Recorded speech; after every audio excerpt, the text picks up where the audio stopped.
Good evening, my friends, fellow Singaporeans, residents of Pasir Ris-Punggol GRC. Apa khabar? Malay vanakkam, tacha wan shanghao.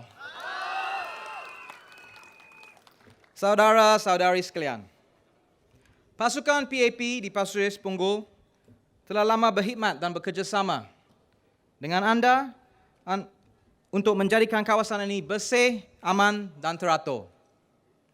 Kami bukan hanya di sini selama kempen G saja, tetapi kami sudah bertahun-tahun di sini. Berikanlah kami sokongan agar kami dapat bersama anda dalam menjadikan kawasan Pasir Ris-Punggol ini tempat yang istimewa untuk anda. Jaminlah masa depan anda dan anak-anak anda dan pilihlah PAP. Terima kasih. Saya ingin mengucapkan terima kasih kepada anda semua kerana telah bersama kami sepanjang 4 tahun yang lalu. Berilah kami peluang untuk terus berkhidmat kepada anda di sini. Inilah semangat Pasir Ris-Punggol. Ayo kekalkan semangat ini. Cikgu Zainal galakkan saya menghadiah sebuah pantun untuk kamu semua. Saya cubalah. Ini bukan pantun saya. Kawan saya cari pantun ini daripada World Wide Web, internet. Saya cuba. Pendirian kukuh, tiada goyah. Sekali lagi. Pendirian kukuh, tiada goyah. Menghadapi cabaran, tiada gelisah. Menghadapi cobaan, tiada berkilah. Menghadapi kesusahan, tiada berhelah. Undilah PAP. Majulah Singapura.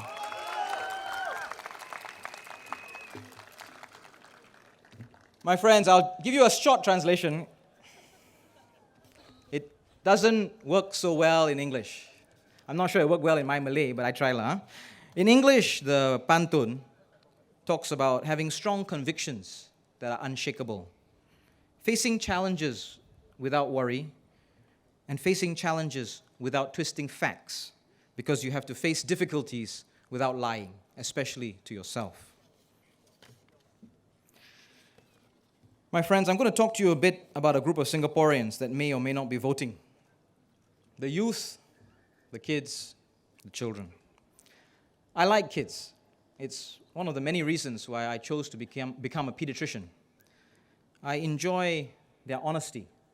There's no hidden agenda. Kids are very straightforward. They don't like you, you know about it straight away.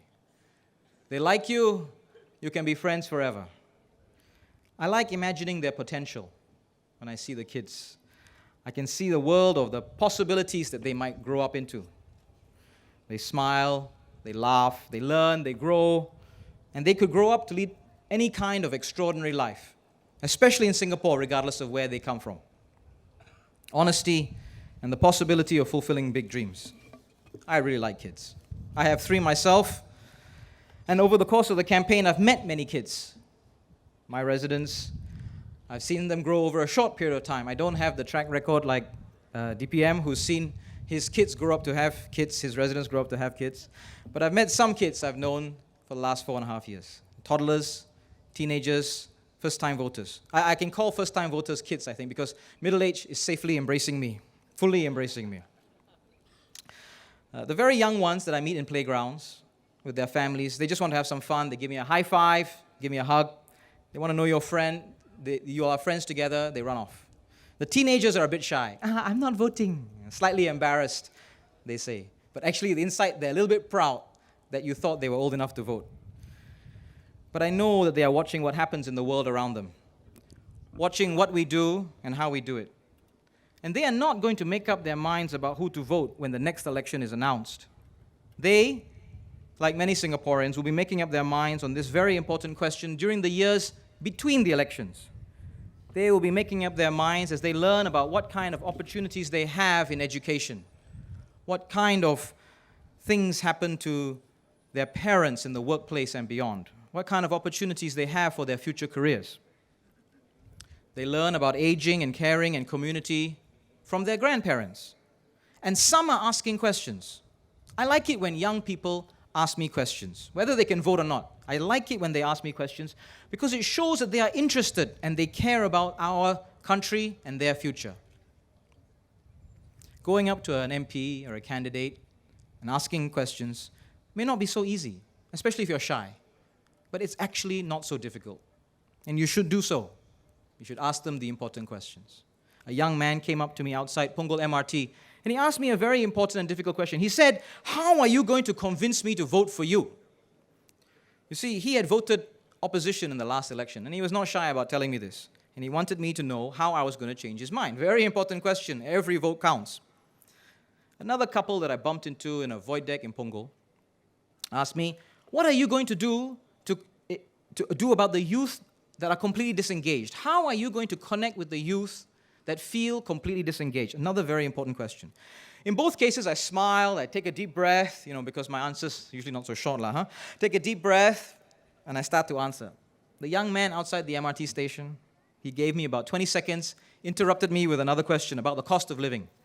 Okay, now I started to try and answer him, interrupted me again with a third question about the cost of houses and HDB's policies. I said, "Hey, come on, I haven't even finished my first answer. I don't even get to start my second answer." He replied, no need, it's okay, I know what you're going to say. I know what your answer is going to be. I know what I've decided already. I said, "How can you know what I'm thinking? How can you know what I'm going to say? If you ask an important question, and this is an important question, don't you think you should allow a fair and complete answer before you make up your mind?" You can imagine how the rest of the conversation went. He wasn't convinced, he was rushing off to the MRT. But if I see him again, I hope he comes to me and gives me another opportunity to try and convince him again. The couple I met at the void deck in Punggol was quite different. Both were first-time voters, and they also asked me the tough question I told you about how we reach out to youth. I explained as best I could. There's no single one approach. Youth are all different. They cannot be lumped together. You need ongoing work, slowly, small groups, large groups, systematically, sometimes reaching out to institutions, sometimes reaching out to organizations, sometimes letting them reach out to you. You can't be dogmatic, you can't be bureaucratic, it has to be interactive and responsive. And most importantly, I explained to them, this work will never be done. There'll always be more young people that we have to explain to. We almost always have young people we need to reach out to. We will always work to do this, to reach out to them, to understand, to connect, to inform. Differently, they waited, they listened very patiently. You have to be quite patient when I'm giving an answer sometimes, and when I'm giving a speech. But when I was done, they came back at me with another question. A question that showed that they had been listening carefully to what I was saying, and they thought about it. And there were some things they didn't agree with, and they wanted more explanation. So I tried my best again, and then they came at me with another question. And we had a real conversation. Both sides interested in what the other side has to say. A real conversation needs both sides to be interested in the truth, and both sides to be interested in what the other side has to say, listening carefully to each other. This couple, Felisa and Saga, they represent the hope of our youth. They are interested, they're curious, they're passionate. They have subsequently emailed me to carry on the conversation, and if you're out there listening, I'm sorry I haven't emailed you back. I will tonight. Tonight I will, after this rally. To ask a difficult question of an MP or a candidate is challenging, but listening is just as important. We all need Singaporeans to be active and engaged in building our future. Asking difficult questions is the most important first step, but it's only the first step. It's the first step to being fully informed. Thank you. You also have to listen to the answers and think about them. Think about where the information is coming from. Can it be trusted? Does it make sense? What does it mean for us? Being informed, asking questions, the first step. Thinking carefully, the second step. And then the most important step is you have to do something. You have to do something. It's no point asking questions and listening and then sitting there very comfortable and say, I went to that MP and I asked him what he's going to do to make me vote for him. And then what? What are you going to do with my answers? What are you going to do with the information? What are you going to do with your opinion? Do something. Volunteer. Write. Help your neighborhood. Help your schools. Help your friends. Help build this amazing nation of ours and make it better for the future. Step forward. Ask the question. and then step up and think about the answers. Form your opinions and do something about it.